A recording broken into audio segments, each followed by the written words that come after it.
بسم الله الرحمن الرحيم فذكر بالقرآن من يخاف وعيد. പ്രിയപ്പെട്ട സഹോദരങ്ങളെ, പരിശുദ്ധമായ റമദാനും പവിത്രമായ നോമ്പും സത്യവിശ്വാസികളെ സംബന്ധിച്ചിടത്തോളം ഒരു പരിശീലനത്തിനുള്ള കാലയളവും കോഴ്സുമാണ്. സൗമു എന്ന അറബി പദത്തിൻ്റെ അടിസ്ഥാന അർത്ഥം പരിശീലനമാണ്. നാം നോമ്പ് എന്ന് കേവലമായി മലയാള ഭാഷയിൽ അതിനർത്ഥം പറയുമെങ്കിലും അറബി ഭാഷ അനുസരിച്ച് അടിസ്ഥാന അർത്ഥം സൗമുൻ എന്നാൽ പരിശീലനം എന്നാണ്. അറബി ഭാഷയിൽ ഒരു പ്രയോഗമുണ്ട്, ഫറസുൻ സ്വായിമുൻ, പടക്കളത്തിലേക്ക് പരിശീലനം നൽകപ്പെട്ട പടക്കുതിര എന്നാണ് ആ പ്രയോഗത്തിൻ്റെ അർത്ഥം. സായിമുൻ എന്നത് പരിശീലനം നൽകപ്പെട്ട പടക്കുതിര. ഇതുപോലെ പരിശുദ്ധമായ റമദാൻ മാസത്തിൽ നോമ്പ് കോറ്റുകൊണ്ട് സത്യവിശ്വാസികളാകുന്ന നമ്മൾ കുതിരശക്തി വീണ്ടെടുത്ത് വരുന്ന 11 മാസത്തേക്കുള്ള തഖ്വ സംഭരിക്കലാണ് ഈ പരിശുദ്ധമായ റമദാൻ മാസത്തിലെ നോമ്പിലൂടെ നാം ഓരോരുത്തരും പരിശീലിക്കേണ്ടതും ആർജിക്കേണ്ടതും. മനസ്സിനെയും ഇച്ഛകളെയും നിയന്ത്രിക്കാനും ശരീരത്തെ പാകപ്പെടുത്താനുമുള്ള ഒരു പരിശീലനമായി നോമ്പിനെ നാം മനസ്സിലാക്കണം. ഭാവി ജീവിതത്തിൻ്റെ ഭാസുരതയ്ക്ക് വേണ്ടി തഖ്വയുടെ പരിശീലനത്തിലൂടെ കരുത്താർജിക്കലാണ് യഥാർത്ഥത്തിൽ നാം നോമ്പിലൂടെ നേടിയെടുക്കേണ്ടത്. നോമ്പ് ഒരു മാർഗം മാത്രമാണ്, ലക്ഷ്യം തഖ്വയാണ്. അല്ലാഹു സുബ്ഹാനഹു വ തആല പരിശുദ്ധമായ ഖുർആനിൽ ഒട്ടേറെ ആരാധനകളെക്കുറിച്ച് നമുക്ക് പഠിപ്പിച്ചു തരുന്നുണ്ട്. നമസ്കാരവും ഹജ്ജും സകാത്തും ഉൾപ്പെടെയുള്ള ധാരാളം ഇബാദത്തുകൾ, ആ ഇബാദത്തുകളുടെയും ആരാധനകളുടെയും ആത്യന്തിക ലക്ഷ്യമായിട്ട് അള്ളാഹു തഖ്വയെ ചൂണ്ടിക്കാണിച്ചിട്ടില്ല. എന്നാൽ നോമ്പിൻ്റെ കാര്യം പറഞ്ഞപ്പോൾ ലഅല്ലക്കും തത്തഖൂൻ, മുത്തഖീങ്ങളായി മാറാൻ തഖ്വ നേടിയെടുക്കാനാണ് നോമ്പിനെ അള്ളാഹു ഫർളാക്കിയിരിക്കുന്നത് എന്ന് പറയുന്നു. ഈ തഖ്വയാണ് അന്തിമ വിജയത്തിന് ആധാരമായിട്ടുള്ളത്. വൽ ആഖിബത്തു ലിൽ മുത്തഖീൻ, അന്തിമ വിജയം, മരണസന്ദർഭം പരിശുദ്ധമായ കലിമ ഉച്ചരിച്ചുകൊണ്ട് ഈമാനോടുകൂടി മരിക്കാൻ തഖ്വ അനിവാര്യമാണ്. അതുകൊണ്ട് പ്രിയപ്പെട്ട സഹോദരങ്ങളെ, അള്ളാഹുവിൻ്റെ വിശുദ്ധമായ ഖുർആൻ പരലോകത്തേക്കുള്ള യാത്രയ്ക്ക് വേണ്ടി തയ്യാറെടുപ്പ് നടത്തുന്നത് തഖ്വയാകുന്ന വിഭവം ശേഖരിച്ചുകൊണ്ടായിരിക്കണമെന്ന് നമ്മെ ഉണർത്തുന്നു. വതസവ്വദൂ ഫഇന്ന ഖൈറ സാദി തഖ്വ വത്തഖൂനി യാ ഉലിൽ അൽബാബ്, നിങ്ങൾ തഖ്വയാകുന്ന പാഥേയം, യാത്രാവിഭവം പരമാവധി ശേഖരിക്കണം. ആ യാത്രാവിഭവം കൊണ്ട് മാത്രമാണ് പരലോകത്ത് നിങ്ങൾക്ക് രക്ഷപ്പെടാൻ സാധിക്കുന്നത്. മഹാന്മാരായ ആരിഫീങ്ങൾ നമുക്ക് പഠിപ്പിച്ചു തരുന്നു, ഇദാ അൻത ലം തർഹൽ ബിസാദിൻ മിനത് തുഖാ വലാഖൈത ബഅദൽ മൗതി മൻ ഖദ് തസവ്വദ, നീ ഈ ലോകത്തോട് വിട പറയുകയും ബർസഖിയായ ലോകത്ത് എത്തിച്ചേരുകയും നീ യാത്ര പോയപ്പോൾ തഖ്വയാകുന്ന പാതേയവും യാത്രാവിഭവവും ഇല്ലാതെയാണ് പോവുകയും അവിടെ ചെന്നപ്പോൾ മറ്റുള്ളവർക്കെല്ലാം ഈ വിഭവം ആവശ്യം പോലെ ഉണ്ട് എന്ന് നീ മനസ്സിലാക്കുകയും ചെയ്താൽ നദിന്ദ അല അല്ലാ തകൂന കമിസ്ലിഹി ഫഇന്നക ലം തുർസിദ് കമാ കാന അർസദാ, അന്ന് നീ നിൻ്റെ വിരൽ പരാജയ ഭാരത്താൽ കടിച്ചു കുടഞ്ഞുകൊണ്ട് നീ ഖേദിക്കേണ്ടി വരും എന്ന് മഹാന്മാർ നമ്മെ ഓർമ്മപ്പെടുത്തുന്നു. അതുകൊണ്ട് പ്രിയപ്പെട്ട സഹോദരങ്ങളെ, നാം തഖ്വ നേടിയെടുക്കാൻ ഈ റമളാനും നോമ്പും പരമാവധി ഉപയോഗപ്പെടുത്തണം. തഖ്വയുടെ നിർവചനങ്ങൾ പലരും പല രീതിയിൽ വിശദീകരിച്ചിട്ടുണ്ട്. ഒരു ക്ലാസ്സിൽ നമ്മുടെ ബഹുമാനപ്പെട്ട ഹാഫിദ് ഉസ്താദ്, മഹാനായ ഖുർആൻ പണ്ഡിതനായ സഹാബി ഉബയ്യ് റളിയല്ലാഹു അൻഹു തഖ്വ എന്താണ് എന്ന് ഡെഫിനിഷൻ ചെയ്തത് പറയുകയുണ്ടായി. മഹാന്മാരായ പല സഹാബാക്കളും തഖ്വയെ വിശദീകരിച്ചിട്ടുണ്ട്. കൂട്ടത്തിൽ ഏറ്റവും നല്ല നിലയിൽ തഖ്വയ്ക്കൊരു വിശദീകരണം നൽകിയത് മഹാനായ അലി ഇബ്നു അബീ താലിബ് റളിയല്ലാഹു അൻഹു ആണ്. മഹാനവറുകൾ പറയുകയാണ്, തഖ്വ എന്നാൽ അൽ ഖൗഫു അനിൽ ജലീൽ വൽ അമലു ബിത്തൻസീൽ വൽ ഖനാഅത്തു ബിൽ ഖലീൽ വൽ ഇസ്തിഅദാദു ലിയൗമിർ റഹീൽ. തഖ്വയെ നല്ല രീതിയിൽ ഡെഫിനിഷൻ ചെയ്തിരിക്കുകയാണ് മഹാനായ അലി റളിയല്ലാഹു അൻഹു. തഖ്വ എന്നാൽ അൽ ഖൗഫു അനിൽ ജലീൽ, പടച്ച തമ്പുരാനെ കുറിച്ചുള്ള ഭയമാണ്. വൽ അമലു ബിത്തൻസീൽ, ഖുർആൻ അനുസരിച്ചുള്ള ജീവിതമാണ്. വൽ ഖനാഅത്തു ബിൽ ഖലീൽ, കുറഞ്ഞ ഭൗതികമായ വിഭവങ്ങൾ കൊണ്ട് തൃപ്തിപ്പെടലാണ്. വൽ ഇസ്തിഅദാദു ലിയൗമിർ റഹീൽ, പരലോക യാത്രയ്ക്ക് വേണ്ടിയുള്ള ഒരുക്കങ്ങൾ വേണ്ടുന്ന രീതിയിൽ നടത്തലാണ്. ഇതാണ് തഖ്വ എന്ന് മഹാനായ അലി റളിയല്ലാഹു അൻഹു പറയുമ്പോൾ, പ്രിയപ്പെട്ടവരെ, ഈ 4 കാര്യങ്ങളും ജീവിതത്തിൽ പൂർണ്ണാർത്ഥത്തിൽ നേടിയെടുക്കാനാണ് അല്ലാഹു സുബ്ഹാനഹു വ തആല പരിശുദ്ധ റമളാൻ നമുക്ക് നൽകിയിരിക്കുന്നത്. അതിൽ നോമ്പ് നമുക്ക് നിർബന്ധമാക്കിയിരിക്കുന്നത്. പലപ്പോഴും നാം ലക്ഷ്യമറിയാതെ മാർഗത്തിലൂടെ പ്രയാണം നടത്തുന്നു. അങ്ങനെയാണ് നമ്മുടെ നോമ്പ്, നമ്മുടെ റമളാൻ. എന്നാൽ പ്രിയപ്പെട്ടവരെ, ലക്ഷ്യമറിഞ്ഞുകൊണ്ട് മാർഗത്തിലൂടെ പ്രയാണം നടത്തുക. അപ്പോൾ നമ്മുടെ പരിശുദ്ധമായ റമളാനും നോമ്പുമൊക്കെ നമുക്ക് നന്നാകുന്നതിന് കാരണമായി തീരും. പ്രിയപ്പെട്ടവരെ, തഖ്വയുടെ ഒന്നാമത്തെ ഭാഗം അള്ളാഹുവിനെ കുറിച്ചുള്ള ഭയമാണ്. റബ്ബിനെ കുറിച്ച് എന്തിനാണ് നമ്മൾ ഭയപ്പെടുന്നത്? അള്ളാഹു കാരുണ്യവാനാണ്, അള്ളാഹു കരുണാവാരിധിയാണ്, അള്ളാഹു സ്നേഹനിധിയാണ്. അതെപ്പോഴാണ്? അള്ളാഹുവിൻ്റെ കൽപ്പനകൾ പൂർണ്ണാർത്ഥത്തിൽ അനുസരിച്ചുകൊണ്ട് നല്ലൊരു മനുഷ്യനായി ഈ ഭൂമി ലോകത്ത് ജീവിക്കുമ്പോഴാണ്. നേരെ മറിച്ച് അള്ളാഹുവിൻ്റെ കൽപ്പനകൾ ധിക്കരിച്ചുകൊണ്ട് പാപകർമ്മങ്ങളിലായി ജീവിച്ച് മുന്നോട്ട് പോകുന്ന മനുഷ്യനെ സംബന്ധിച്ചിടത്തോളം അവന് നല്ല ഭയമുണ്ടായിരിക്കണം. അള്ളാഹുവിനെ കുറിച്ചുള്ള, അവൻ്റെ ശിക്ഷയെക്കുറിച്ചുള്ള ഭയം. പ്രിയപ്പെട്ടവരെ, നമ്മുടെ ഒരു ദിവസത്തെ ജീവിതം നമ്മൾ വിലയിരുത്തുക. എത്രത്തോളമാണ് അള്ളാഹുവിൻ്റെ കൽപ്പനകൾ നാം നമ്മുടെ ജീവിതത്തിൻ്റെ നിഖില മേഖലകളിൽ പൂർണ്ണാർത്ഥത്തിൽ നാം ഉൾക്കൊണ്ടുകൊണ്ട് ജീവിക്കുന്നത്? ഇല്ലയോ? നാം അള്ളാഹുവിനെ കൂടുതൽ ഭയക്കണം. അതുപോലെ തന്നെ അള്ളാഹു സുബ്ഹാനഹു വ തആല നമുക്ക് നിർബന്ധമാക്കിയിരിക്കുന്ന അമലുകൾ നാം ചെയ്യുമ്പോൾ എത്രത്തോളം അലസതയോടുകൂടിയാണ്, അലംഭാവത്തോടുകൂടിയാണ് നാം ആ അമലുകൾ ചെയ്യുന്നത്? ഇതിനെക്കുറിച്ച് നമുക്ക് ഭയം വേണം. നമ്മുടെ അമൽ അള്ളാഹു സ്വീകരിക്കുമോ? അതല്ല അള്ളാഹു നമ്മുടെ അമലുകൾ തള്ളിക്കളയുമോ? ചിലരുടെ നിസ്കാരങ്ങളുണ്ട്, ആ നിസ്കാരം ആകാശത്തേക്ക് ഉയർത്തപ്പെടും, പക്ഷേ അത് കറുത്ത് കരുവാളിച്ച രൂപത്തിലായിരിക്കും. തിളക്കവും തെളിച്ചവും ഉണ്ടാകുകയില്ല. ഒന്നാം ആകാശത്തിൻ്റെ ഭാഗത്തേക്ക് എത്തുമ്പോൾ അതിനെ ദൂരേക്ക് വലിച്ചെറിയാൻ പടച്ച തമ്പുരാൻ്റെ ഭാഗത്തു നിന്നും ഓർഡർ ഉണ്ടാകും. അങ്ങനെയുള്ള നിസ്കാരമുണ്ട്. എന്നാൽ നല്ല തെളിച്ചവും തിളക്കവുമുള്ള നിസ്കാരമുണ്ട്. നോമ്പാണെങ്കിലും മറ്റ് കർമ്മങ്ങളാണെങ്കിലും എല്ലാം അങ്ങനെ തന്നെയാണ്.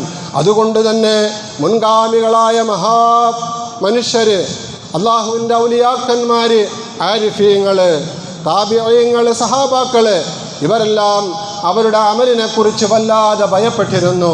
അള്ളാഹു സ്വീകരിക്കുമോ? അതല്ല തള്ളിക്കളയുമോ? ഞങ്ങൾ ഈ കഷ്ടപ്പെടുന്നതൊക്കെ ഒരു നിമിഷത്തെ മനസ്സിൻ്റെ മോശമായ ചിന്ത കൊണ്ട്, പ്രകടനപരത കൊണ്ട്, റിയാഹ് കൊണ്ട്, സുംഅത്ത് കൊണ്ട്, മറ്റുള്ളവരുടെ പ്രശംസയെ മനസ്സിൽ കരുതിപ്പോകൽ കൊണ്ട് ഇതെല്ലാം ബാത്തിലായി പോകുമോ, നിഷ്ഫലമായി പോകുമോ എന്ന് ഭയക്കുന്നവരായിരുന്നു അവർ. മഹാനായ അത്താ ഉസ്സുലമി റഹ്മത്തുള്ളാഹി അലൈഹിയെ നിങ്ങൾ കേട്ടിട്ടുണ്ടായിരിക്കും. താബിഈങ്ങളിൽ പ്രമുഖനാണ്, മഹാഹദീസ് പണ്ഡിതനാണ്. പരിശുദ്ധമായ ഖുർആനിനെ നല്ലവണ്ണം വിശദീകരിച്ച് ജനങ്ങൾക്ക് പഠിപ്പിച്ചു കൊടുക്കുന്ന മഹാപണ്ഡിതനാണ്. മഹാനായ പ്രവാചക ശിഷ്യൻ അനസ് ബിൻ മാലിക് റളിയല്ലാഹു അൻഹുവിൽ നിന്നും ഇൽമു പഠിക്കാൻ ഭാഗ്യം ലഭിച്ച മഹാനുഭാവനാണ്. സയ്യിദു താബിഈൻ, താബിഈങ്ങളുടെ നേതാവായ അൽ ഹസനുൽ ബസരി റഹ്മത്തുള്ളാഹി അലൈഹിയെ ഉസ്താദായി ലഭിച്ച മഹാനുഭാവനാണ്. അദ്ദേഹം പരിശുദ്ധമായ ഹദീസിൻ്റെ വിജ്ഞാന ശാഖയിൽ വളരെ വ്യുൽപ്പത്തിയും അവഗാഹവും നേടിയ മനുഷ്യനാണ്. ദറസെടുക്കും, പക്ഷേ ഉപജീവനത്തിൻ്റെ മാർഗത്തിന് ബിസിനസ്സും ചെയ്യും. എന്തായിരുന്നു ബിസിനസ്? പട്ടുനൂല് നൂർത്ത് അതുകൊണ്ട് പട്ടുവസ്ത്രം നെയ്ത് കമ്പോളത്തിൽ കൊണ്ടുപോയി കൊടുത്ത് അതിൽ നിന്ന് കിട്ടുന്ന വരുമാനം ഒരു ഭാഗം തൻ്റെ കുടുംബത്തിൻ്റെയും ഉപജീവനത്തിനു വേണ്ടി ഉപയോഗപ്പെടുത്തുന്നു. മറ്റൊരു ഭാഗം മുതഅല്ലിമീങ്ങൾക്കും ദറസിനും വേണ്ടി ചിലവഴിച്ചു കൊണ്ടിരിക്കുന്നു. മൂന്നാമതൊരു ഭാഗം സമൂഹത്തിലെ ദരിദ്രരുടെ ദാരിദ്ര്യ നിർമ്മാർജ്ജനത്തിനു വേണ്ടി വിനിയോഗിച്ചു കൊണ്ടിരിക്കുന്നു. ഇതായിരുന്നു മഹാനവറുകളുടെ ശൈലി. ഒരിക്കൽ താൻ ഓടും പാവും നിവർത്തി പട്ടുവസ്ത്രം നെയ്ത് പൂർത്തീകരിച്ച് അതിൻ്റെ എല്ലാ ഫിനിഷിംഗ് പണികളും തീർത്തുകൊണ്ട് കമ്പോളത്തിൽ വിൽക്കുന്നതിന് വേണ്ടി കൊണ്ടുവയ്ക്കുകയാണ്. വിദേശികളായ പല വ്യാപാരികളും വന്നിട്ട് അതിനെ മറിച്ചും തിരിച്ചും നോക്കിയിട്ട് എന്നും പറയുന്നതിനേക്കാൾ വളരെ വില കുറച്ചു പറയുന്നു, വിലയിടിച്ചു പറയുന്നു. എന്താണ് കാരണമെന്ന് ചോദിക്കുമ്പോൾ, പ്രിയപ്പെട്ട തങ്ങളെ, നിങ്ങൾ ഇന്ന് കൊണ്ടുവന്ന വസ്ത്രത്തിൽ ഇന്ന ന്യൂനതകളുണ്ട്, കുറവുകളുണ്ട്, ഞങ്ങൾക്കത് മനസ്സിലാക്കാൻ സാധിക്കുന്നു, അതുകൊണ്ടാണ് വില ഞങ്ങൾ കുറച്ചു പറയുന്നത് എന്ന് പറഞ്ഞുകൊണ്ട് അവർ അത് വാങ്ങാതെ പിന്തിരിഞ്ഞു പോകുമ്പോൾ മഹാനവറുകൾ ആ കമ്പോളത്തിൽ നിന്ന് കണ്ണുകൾ അശ്രുമാരി ചൊരിച്ചുകൊണ്ട് വല്ലാതെ വിങ്ങിപ്പൊട്ടുകയാണ്. സജലങ്ങളായ കണ്ണുകളുമായിട്ട് മഹാനവറുകൾ ആ കമ്പോളത്തിൽ നിന്ന് കരയുന്നത് മറ്റുള്ള വ്യാപാരികൾ കാണുമ്പോൾ അടുത്തു വന്ന് ആശ്വസിപ്പിച്ചുകൊണ്ട് പറയുകയാണ്, പ്രിയപ്പെട്ട തങ്ങളെ, നിങ്ങളുടെ ഈ വസ്ത്രം വിൽക്കപ്പെടാത്തത് കൊണ്ടാണ് കരയുന്നത് എങ്കിൽ ഞങ്ങൾ സാധാരണ വില തന്ന് വാങ്ങാൻ തയ്യാറാണ്. ആ സന്ദർഭത്തിൽ മഹാനവറുകൾ പറയുന്നത്, അതുകൊണ്ടല്ല ഞാൻ കരയുന്നത്, പിന്നെയോ തുണി നെയ്യൽ ഞാൻ നിപുണനാണ്, കേൾക്കുക, ഇത് നെയ്തതോ അതിസൂക്ഷ്മമാണ്, അറിയുക. തുണിനോട്ടമിൽ കഴിവുള്ള നിങ്ങളുടെ മുമ്പിൽ തകരാറു പലതും ബോധ്യമായി ശരിക്കെന്നിൽ. അഅ്മാലു പലതും ചെയ്യലുണ്ട് എന്ന് അതിനുള്ള ചക്കർ റബ്ബ് തന്നാണെന്ന്. ഇത് നോക്കിയാൽ തകരാറതിൽ പെരുകുന്നതാ എന്നുള്ളതിൽ ചിന്തിച്ചു ഞാൻ കരയുന്നതാ. ചെയ്യുന്ന അമലിൽ ശ്രദ്ധയും കുറയുന്നതാ, എന്തായിരിക്കും അന്ന് ഹാലെന്നുള്ളതാ. പെട്ടെന്ന് തന്നെ മഹാനവറുകൾക്ക് ചിന്ത വന്നത്, താൻ രാത്രിയും പകലുമായി ചെയ്തു തീർക്കുന്ന ആരാധനകളിൽ പടച്ച തമ്പുരാനെ നിരീക്ഷണം നടത്തുന്ന നിന്റെ കണ്ണിൽ എന്തെല്ലാം ന്യൂനതകളായിരിക്കും, എന്തെല്ലാം കുറവുകളായിരിക്കും, എന്തെല്ലാം പോരായ്മകളായിരിക്കും. വലിയ അമലുകളുടെ കൂമ്പാരവുമായിട്ട് സന്തോഷിച്ചുകൊണ്ട് നാളെ നിന്റെ മഹ്ശറയിൽ വന്ന് നിൽക്കുമ്പോൾ ആ അമലുകളുടെ എല്ലാം പരിശോധന നടത്തിയിട്ട്, അതായേ നിന്റെ അമലിൽ, നിന്റെ നോമ്പിൽ, നിന്റെ നിസ്കാരത്തിൽ, നിന്റെ ഖുർആൻ പാരായണത്തിൽ, നിന്റെ സക്കാത്തിൽ, നിന്റെ ദാനധർമ്മങ്ങളിൽ, നിന്റെ ദീപകാരുണ്യ പ്രവർത്തനങ്ങളിൽ എല്ലാം ഇന്ന കുഴപ്പങ്ങളുണ്ടായിരുന്നു. നിന്റെ മനസ്സ് ഞാൻ വായിച്ചിരുന്നു, നിന്റെ മനസ്സിൽ ഇന്ന ചിന്തയായിരുന്നു എന്ന് പറഞ്ഞുകൊണ്ട് മനസ്സ് വായിച്ച് സ്കാനിങ് നടത്തിക്കൊണ്ട് അമലുകളുടെ മാർക്കിടാൻ പടച്ച തമ്പുരാൻ മഹ്ശറെ ഉപയോഗപ്പെടുത്തുമെന്ന് നല്ല ബോധ്യമുള്ള അത്താഉസ്സലമി റഹ്മത്തുള്ളാഹി അലൈഹി കരഞ്ഞത് അതിനാണ് കൂട്ടരെ. അതുകൊണ്ടാണ് ഞാൻ പറഞ്ഞത്, തഖ്വ നമുക്കുണ്ടോ? നമുക്ക് കരച്ചിൽ വരും. റമദാനായി ഒരുപാട് ഇബാദത്തുകൾ നമ്മൾ ചെയ്യുന്നുണ്ട്. നമുക്ക് എപ്പോഴാണ് ദുആ ചെയ്യുമ്പോൾ കരച്ചിൽ വന്നിട്ടുള്ളത്? നമ്മുടെ അമലുകളെ ഓർത്തുകൊണ്ട്, കഴിഞ്ഞുപോയ ജീവിതത്തെക്കുറിച്ച് ചിന്തിച്ചുകൊണ്ട് പ്രിയപ്പെട്ടവരെ നമുക്ക് കരച്ചിൽ വന്നിട്ടുണ്ടോ? അള്ളാഹുവിൻ്റെ റസൂൽ മുഹമ്മദ് മുസ്തഫ സല്ലല്ലാഹു അലൈഹി വസല്ലം തങ്ങൾ ചില നിസ്കാരങ്ങളിൽ വ്യാപൃതനാകുമ്പോൾ പരിശുദ്ധ റസൂൽ സല്ലല്ലാഹു അലൈഹി വസല്ലം തങ്ങളുടെ നെഞ്ചകത്ത് നിന്നും സഹാബാക്കൾക്ക് കേൾക്കാൻ കഴിയുമായിരുന്നു. ചീനിച്ചട്ടിയിൽ എങ്ങനെയാണോ നെയ്യ് അല്ലെങ്കിൽ എണ്ണ ഉരുകുമ്പോൾ അതിൻ്റെ ശബ്ദം കേൾക്കുന്നത്, അതുപോലെ ആദരവായ റസൂലുള്ളാഹി സ്വല്ലല്ലാഹു അലൈഹി വസല്ലം തങ്ങളുടെ ഹൃദയത്തിൽ നിന്നുള്ള ഭയം പുറത്തേക്ക് നാവിലൂടെ അധരങ്ങളിലൂടെ വരുന്നത് സഹാബാക്കൾക്ക് കേൾക്കാൻ കഴിഞ്ഞിട്ടുണ്ട് എന്ന് സഹാബാക്കൾ പറയുമ്പോൾ പ്രിയപ്പെട്ടവരെ, അബ്ദുല്ലാഹി ഇബ്നു റവാഹ റളിയല്ലാഹു അൻഹു തഹജ്ജുദ് നിസ്കരിക്കുകയാണ്. നിസ്കരിച്ചുകൊണ്ട് കരച്ചിലോട് വല്ലാത്ത കരച്ചിൽ. അത് കേട്ടുകൊണ്ട് പ്രിയപ്പെട്ട പ്രിയതമയും വദൂ ചെയ്തുകൊണ്ട് പിന്നിൽ പോയി നിസ്കരിക്കുകയാണ്. അവരും വല്ലാത്ത കരച്ചിൽ. നിസ്കാരമെല്ലാം കഴിഞ്ഞ് മഹാനവറുകൾ ചോദിച്ചു, പെണ്ണെ നീ എന്തിനാ കരയുന്നത്? അപ്പോൾ അവർ തിരിച്ചു ചോദിച്ചു, പ്രിയതമനെ നിങ്ങൾ എന്തിനാ കരഞ്ഞത്? അതിന് തന്നെയാ ഞാനും കരഞ്ഞത്. പ്രിയപ്പെട്ടവരെ, ഇതുപോലെ അള്ളാഹുവിൻ്റെ ശിക്ഷയെ ഭയന്നുകൊണ്ട് ചെയ്യുന്ന അമലുകൾ നാളെ ആഖിറത്തിൽ വെച്ച് എനിക്ക് അല്ലാഹു സുബ്ഹാനഹു വ തആല 100% മാർക്ക് തരാൻ യോഗ്യതയുള്ളതാണോ എന്നോർത്താശങ്കപ്പെട്ടുകൊണ്ട് കരയുന്നവരായിരുന്നു. അതാണ് തഖ്വ. അതാണ് പ്രിയപ്പെട്ടവരെ തഖ്വ. ആ തഖ്വ ഉണ്ടാക്കിയെടുക്കുന്നതിനാണ് നോമ്പ്. പ്രിയപ്പെട്ട സഹോദരങ്ങളെ, റമദാൻ പ്രിയപ്പെട്ട സഹോദരങ്ങളെ, നമുക്കെപ്പോഴാ കരച്ചിലുണ്ടായിട്ടുള്ളത്? നമുക്കെപ്പോഴാ ഖേദമുണ്ടായിട്ടുള്ളത്? കഴിഞ്ഞുപോയ കാലയളവിൽ ചെയ്യാത്ത കർമ്മങ്ങളെ, നിർബന്ധ ബാധ്യതകളെക്കുറിച്ച് അള്ളാഹു ചോദ്യം ചെയ്താൽ എന്ത് സമാധാനം പറയും? എന്നെങ്കിലും ഒരു വേള നമുക്ക് ചിന്തിക്കാൻ കഴിഞ്ഞിട്ടുണ്ടോ പ്രിയപ്പെട്ട സഹോദരങ്ങളെ? അതുകൊണ്ട് നോമ്പിൻ്റെ ലക്ഷ്യം തഖ്വയായിരിക്കണം. രണ്ടാമതായിട്ട് മഹാനായ അലി റളിയല്ലാഹു അൻഹു തഖ്വയെക്കുറിച്ച് പറഞ്ഞതെന്താ? വൽ അമലു ബിത്തൻസീൽ, ഖുർആൻ അനുസരിച്ചുള്ള ജീവിതം. അള്ളാഹുവിൻ്റെ വിശുദ്ധമായ ഖുർആൻ ഈ മാസമല്ലേ പ്രിയപ്പെട്ടവരെ അവതരിച്ചത്? ഷഹ്റു റമളാൻ അല്ലദീ ഉൻസില ഫീഹിൽ ഖുർആൻ. എത്രയോ നമ്മൾ കേട്ടിരിക്കുന്നു, എത്രയോ പ്രഭാഷകന്മാർ നമുക്ക് പറഞ്ഞു തന്നിരിക്കുന്നു, എത്രയോ പ്രാവശ്യം നമ്മൾ ഖുർആനിലൂടെ ആ പരിശുദ്ധമായ ആയത്ത് ഓതിയിരിക്കുന്നു. പക്ഷേ ഖുർആനാണ് നമ്മുടെ വഴികാട്ടി എന്ന് പറയാൻ നമുക്കാർക്കാണ് സാധിക്കുന്നത്? ഇന്ന ഹാദൽ ഖുർആന യഹ്ദീ ലില്ലതീ ഹിയ അഖ്വം, ഏറ്റവും നേരായ മാർഗത്തിലേക്ക്, രക്ഷയുടെ മാർഗത്തിലേക്ക് നിങ്ങളെ കൊണ്ടുപോകുന്നത് പരിശുദ്ധമായ അള്ളാഹുവിൻ്റെ ഈ വചനങ്ങളാണ് എന്ന് നമ്മളുടെ അള്ളാഹു വിശുദ്ധമായ ഖുർആനിലൂടെ പറയുമ്പോൾ പ്രിയപ്പെട്ടവരെ, ഏതെങ്കിലും മേഖലയിൽ നമുക്ക് ഖുർആൻ വഴികാട്ടിയായിട്ടുണ്ടോ? നമ്മുടെ വ്യക്തി ജീവിതത്തിൽ, നമ്മുടെ സാമൂഹിക രാഷ്ട്രീയ ജീവിതത്തിൽ, നമ്മുടെ കുടുംബ ജീവിതത്തിൽ, നമ്മുടെ വിദ്യാഭ്യാസ രംഗത്ത്, നമ്മുടെ അധ്യാപന രംഗത്ത്, നമ്മുടെ തൊഴിൽ രംഗത്ത്, നമ്മളുടെ വ്യവസായ വാണിജ്യ ക്രയവിക്രയ രംഗങ്ങളിൽ പരിശുദ്ധമായ ഖുർആനിൻ്റെ ഒരായത്തെങ്കിലും എനിക്ക് വഴികാട്ടിയായിട്ടുണ്ട് എന്ന് മനസ്സിൽ തൊട്ടുകൊണ്ട് ആർക്കാണ് പറയാൻ കഴിയുന്നത് പ്രിയപ്പെട്ടവരെ? പിന്നെ എങ്ങനെയാ നാളെ ഖബറിൽ ചെല്ലുമ്പോൾ ആരായിരുന്നു മോനെ നിന്റെ വഴികാട്ടി എന്ന് ചോദിക്കുമ്പോൾ വമാ ഇമാമുക, നിന്നെ നയിച്ചതായിരുന്നു ആരായിരുന്നു? നീ ഭൂമി ലോകത്ത് 60 വർഷം 70 വർഷം എന്നൊക്കെ ജീവിച്ചല്ലോ.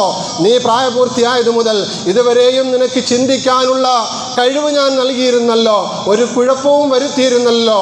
നിന്റെ ചിന്താശക്തി ഉപയോഗിച്ചുകൊണ്ട് അഫലാ യതദബ്ബറൂനൽ ഖുർആന അം അലാ ഖുലൂബിഹിം അഖ്ഫാൽ എന്ന അല്ലാഹുവിൻ്റെ വിശുദ്ധമായ ഖുർആനിലൂടെ അല്ലാഹു ചോദിച്ചതുപോലെ നീ ഒരു വേള എൻ്റെ പരിശുദ്ധ കലാമിനെ കുറിച്ച് ആലോചിച്ചിട്ടുണ്ടോ? ചിന്തിച്ചിട്ടുണ്ടോ? അർത്ഥം പഠിക്കാൻ ശ്രമിച്ചിട്ടുണ്ടോ?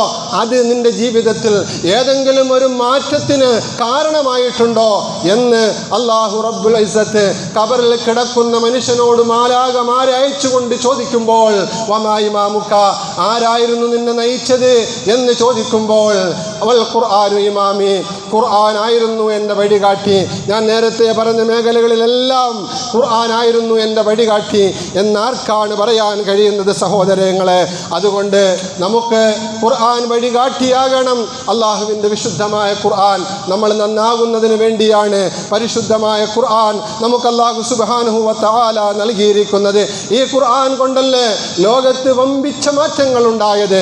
നമുക്കറിയുമല്ലോ, അബൂദറുൽ ഗിഫാരി റളിയല്ലാഹു അൻഹു ഗോത്രവർഗത്തിൻ്റെ ദുഷിച്ച ആരാധനകളുടെ ഇടയിലാണ് പിറന്നു വീഴുന്നത്.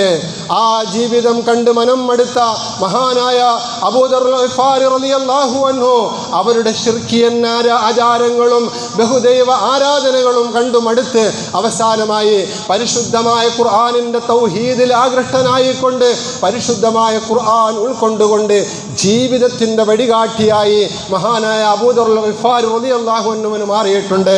മിസ്അബ് ഇബ്നു ഉമൈർ റളിയല്ലാഹു അൻഹുവിനെ നമുക്കറിയാം, മക്കയിലെ രാജകുമാരനായിരുന്നു.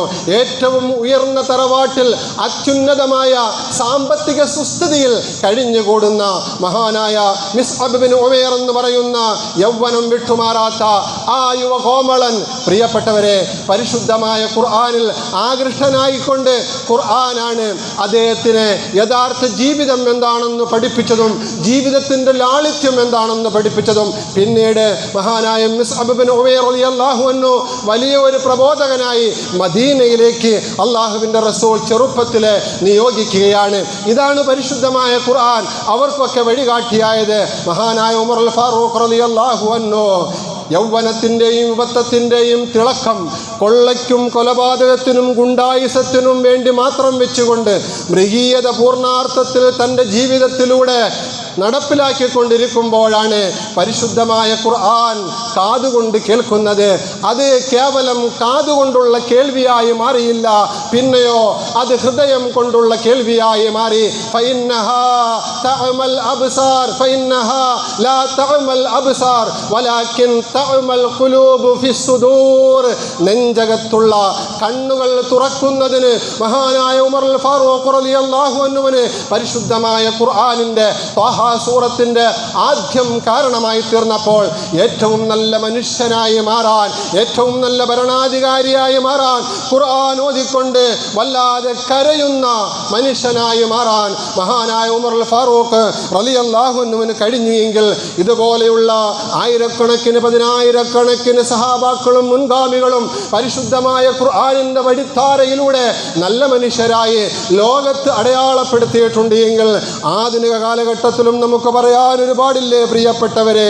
ജൂതനായി പാശ്ചാത്യ ലോകത്ത് ജനിച്ച് ജീവിച്ച ലിയോപോൾ എന്ന പാശ്ചാത്യൻ മുഹമ്മദ് അസദി എന്ന പേര് സ്വീകരിച്ചുകൊണ്ട് ദി മെസ്സേജ് ഓഫ് ഖുർആൻ, ഖുർആനിൻ്റെ സന്ദേശം എന്ന് ഖുർആനിന് പരിഭാഷ എഴുതിക്കൊണ്ട് എന്നെ ഖുർആനാണ് വഴികാട്ടിയാക്കിയത്, എനിക്ക് ഖുർആനാണ് വഴിതെളിച്ചത് എന്ന് ലോകത്തിനോട് പ്രഖ്യാപിച്ചില്ലേ?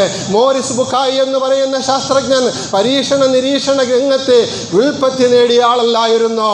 അദ്ദേഹം പരീക്ഷണ നിരീക്ഷണ രംഗത്തായിരിക്കുമ്പോൾ പരിശുദ്ധമായ ഖുർആനിൻ്റെ ശാസ്ത്രീയ സത്യങ്ങളിൽ ആകൃഷ്ടനായിക്കൊണ്ട് ഇസ്ലാം പുൽകിക്കൊണ്ട് പ്രിയപ്പെട്ടവരെ പരിശുദ്ധ ഖുർആനും അതുപോലെ ബൈബിളും അടിസ്ഥാനപ്പെടുത്തി ശാസ്ത്രവും അടിസ്ഥാനപ്പെടുത്തി ഗ്രന്ഥരചന നടത്തിയിട്ട് എന്നെ ഖുർആനാണ് ഈ മാർഗത്തിലേക്ക് വഴികാട്ടിയത് എന്ന് അദ്ദേഹം അഭിമാനത്തോടു കൂടി പറയുമ്പോൾ ക്യാപ്റ്റൻ ജാക്ക് കോസ്റ്റോ, പ്രിയപ്പെട്ടവരെ, ഫ്രാൻസിലെ ഏറ്റവും വലിയ സമുദ്ര ശാസ്ത്രജ്ഞനാണ്.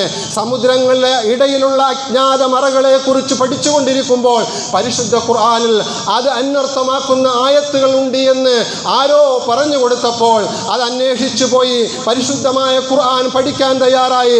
അങ്ങനെ ക്യാപ്റ്റൻ ജാക്ക് കോസ്റ്റോ അത്തിയഖുർ റഹ്മാനായി മാറി ഖുർആനിൽ ആകൃഷ്ടനായിക്കൊണ്ടായിരുന്നു.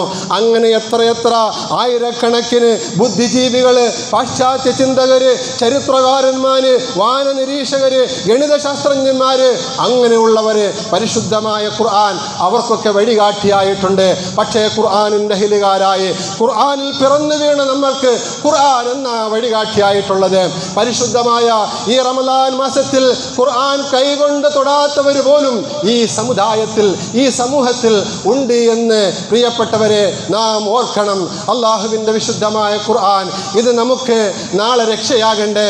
ആദരവായ റസൂലുള്ളാഹി സ്വല്ലല്ലാഹു അലൈഹി വസല്ലമ തങ്ങൾ ദുനിയാവിൻ്റെ ജീവിതത്തിൽ മുഴുവനും ഈ ഉമ്മത്തിന് വേണ്ടി ജീവിതം സമർപ്പിച്ച പരിശുദ്ധ റസൂൽ മുഹമ്മദ് മുസ്തഫ സ്വല്ലല്ലാഹു അലൈഹി വസല്ലമ തങ്ങൾ നാളെ ആഖിറത്തിൽ ചെല്ലുമ്പോഴോ, ആഖിറത്തിൽ ഉമ്മത്തിൻ്റെ രക്ഷയ്ക്ക് വേണ്ടി മഹ്ശറയിൽ അങ്ങോട്ടും ഇങ്ങോട്ടും ഞെട്ടോട്ടം ഓടിക്കൊണ്ട് പടച്ച തമ്പുരാനോട് ശുപാർശയ്ക്ക് വേണ്ടി വല്ലാതെ വെമ്പുന്ന പരിശുദ്ധ റസൂൽ മുഹമ്മദ് സ്വല്ലല്ലാഹു അലൈഹി വസല്ലമ തങ്ങൾ ഒരൊറ്റ കാര്യത്തിൽ മാത്രമാണ് ഉമ്മത്തിനെ കുറിച്ച് ആവലാതി പറയുന്നത്. എന്ത് കാര്യത്തെക്കുറിച്ചാണെന്ന് പ്രിയപ്പെട്ടവരെ ഒരു വേള നമ്മൾ ആലോചിച്ചിട്ടുണ്ടോ?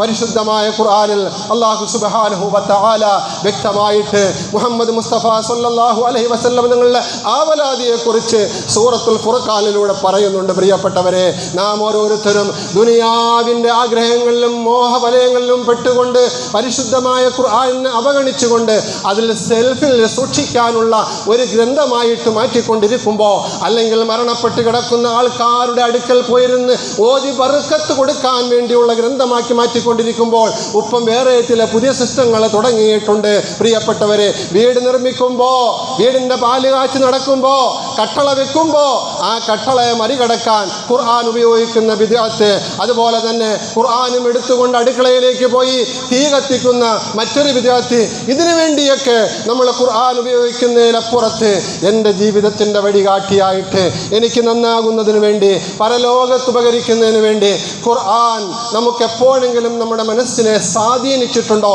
എത്ര റമളാൻ വന്നു, എത്ര റമളാൻ വിട പറഞ്ഞു പോയിട്ടുണ്ട്. ഒരു വേള ചിന്തിക്കണം. അള്ളാഹുവിൻ്റെ റസൂൽ ആകെ ഈ ഉമ്മത്തിനെ കുറിച്ച് പറയുന്ന പരാതി എന്താ? വഖാല റസൂൽ, ആദരവായ റസൂലുള്ളാഹി സ്വല്ലല്ലാഹു അലൈഹി വസല്ലം നിങ്ങൾ പറയും, യാ റബ്ബി, എൻ്റെ തമ്പുരാനെ, ഇന്ന ഖൗമി ഇത്തഖദൂ ഹാദൽ ഖുർആന മഹ്ജൂറാ, എൻ്റെ ഉമ്മത്തിനെ കുറിച്ച് എനിക്കാകെ ഒരു പരാതിയെ അതിനോട് പറയാനുള്ളൂ. ആ പരാതി എന്താ? ഈ പരിശുദ്ധമായ ഖുർആൻ 23 വർഷക്കാലം കൊണ്ട് ഞാൻ അത് കൈമാറി എല്ലാവർക്കും പറഞ്ഞു മനസ്സിലാക്കി കൊടുത്ത് ഖുർആനിൻ്റെ ആദ്യകാല കോപ്പികളായി പൂർവ്വകാല മുസ്ലിംകൾ എൻ്റെ സഹാബാക്കളെ ഞാൻ മാറ്റിയെടുത്തു.